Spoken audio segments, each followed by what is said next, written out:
ko'chat ekishdagi 3 ta xatolikni aytib o'taman. Chuqurcha qazilgandan keyin suv solmang. Ikkinchi xatolik.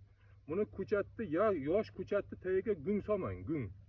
Gung oqqurt chaqiradi. Uchinchi xatolik, ko'chatni ekib bo'lgandan keyin takini oyoq bilan bosmang. Ko'rsataman, mana ki qarang. Buni tomiri mana bunday uzunligi uchun buni qisqartiramiz. Qisqartirishimiz sababi mana bu yerdan yangi tomirlar chiqarib yuboradi. Ko'chatning rivojlanishiga yaxshi bo'ladi.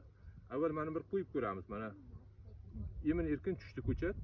Ko'chatni ekishdan oldin tagiga ammofos sepamiz bir qism. Mana bir qism. Ko'p kerak emas. Mana endi to'proq bilan aralashtiramiz buni. Aralashtirgandan keyin ko'chatni qo'yamiz. Mana ko'chat ushladik.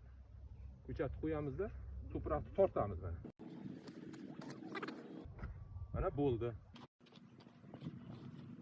Ana endi bunga suv solamiz. Buni tagini bosmaymiz.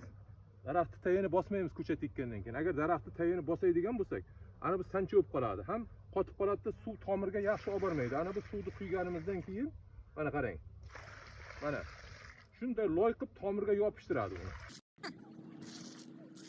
Mana bo'ldi. Ana bu tomirga yopishtirgandan keyin kavak bo'lib qolgan joylarini yana to'proq tortib qo'yamiz. Mana to'proq. Bo'ldi, ana ko'chat ekildi. Ana buni tagini bosish mumkin emas, mutlaqo mumkin emas. Har qanday ko'chatni tagini bosish mumkin emas. Agar bosadigan bo'lsangiz, bu daraxt sancha bo'lib qoladi, tagi daraxt rivojlanmaydi, o'smaydi. Kerak bo'lsa yozga borib qurib qolishi ham mumkin. Ana shu uchun tagiga ammofos sepib, mana shunday qilib ekasizda yerdan 70 sm qoldirib kesib tashlaysiz. Bu havo tegmaydigan joylarga, agar adirliklarga ekadigan bo'lsangiz, buni 30 sm qoldirib kesasiz. Sababi takdan shonalasa, adirlikda mevalar to'kib tashlamaydi. Olma bo'ladimi, nok bo'ladimi? Ana shunday bo'ladi. Bizning bog'dorchilik sirlari kanalimizga obuna bo'ling. Mana shu ko'chatlar haqida ma'lumot berib boraveramiz.